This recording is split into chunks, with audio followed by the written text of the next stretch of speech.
To get a better grip on what Owls fans could expect from the 26-year-old, we asked podcaster and Fulham fan Jack Collins, and it appears as though something of a Cottagers fan's favourite could be heading to Hillsborough. What's he like as a player? Tricky is the word that springs immediately to mind. His close control, skill and ability on the ball are definitely his best assets, and he takes defenders on rides when he's at his best.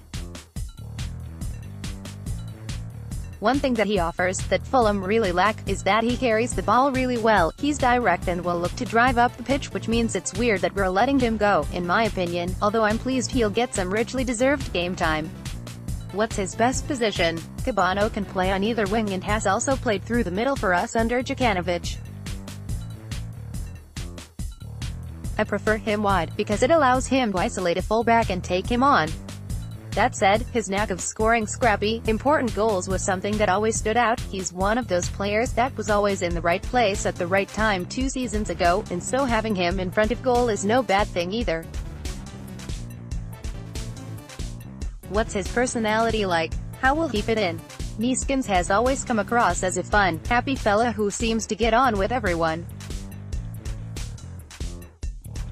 He's always smiling, playing jokes on people, etc. in his Instagram videos, even when he's not been playing very much, and I think you're gaining someone who will be an asset in the dressing room as well as on the pitch. At Fulham he seemed to hand around with the French cohort, which makes sense, but I'm sure he could drop in anywhere. Was there a standout moment in a Fulham shirt? Not really a moment, but there was a spell at the start of 2017 where Kebano seemed to be at the heart of everything that was good about Fulham. He popped up with late winners against Wigan, Nottingham Forest and Preston, as well as securing a late draw away at Cardiff, inspiring a side that were languishing to make that late charge for the playoffs, which ultimately didn't work out. You might remember his 2 goals on the final day and at Hillsborough in a game that really meant very little, but they were testament to his ability and influence that season nonetheless. Why has it not worked out this season? To be honest, I'm quite upset that he's not really been given a chance. When he's come off the bench, he's often looked lively and driven us up the pitch, but ultimately he was given his chance from the get-go against Oldham in the FA Cup and not only failed to grasp it, but had the worst game I've seen of his in a Fulham shirt.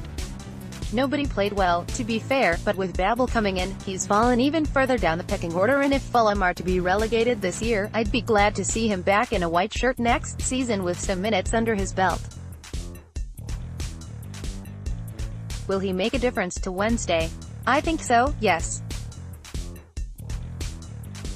He's an impact player, someone the crowd should warm to because he's not afraid to square up a player and try and beat them. He's affable, friendly and always been a fan favorite at the Cottagers. Yeah, I can only imagine that his impact at Hillsborough will be a positive one if he gets the chances that I expect he will and lives up to his undoubted ability. Look after him please, we love Neeskens. You can find Jack Collins on Twitter at JackChollins, the Fulhamish podcast, and as host of the Bleacher Report Football Ranks podcast.